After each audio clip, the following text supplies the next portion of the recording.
Internet or Innenet, International or International. Салам достор, мен Рахат, англис тили мугалими, педагог, филолог.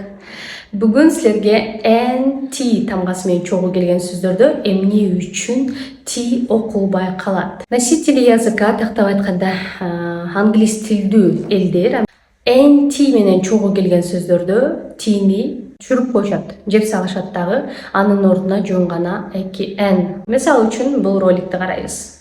Anyone can get ordained on the internet and perform like weddings and stuff. You guys are going to come and visit me, right? Yes. You know, in 6 months, the statute of limitations runs out and I can travel internationally again. Силер NT менен чогу келген кандай сөздөрдү билесиңер? Комментарийге жазып. Grammar, practice, vocabulary, writing, reading бардык скиллстерди камтыган автордук методика англис тили курсун окуймун десе, дайректке курс деген сөздү жазып, толук маалымат жана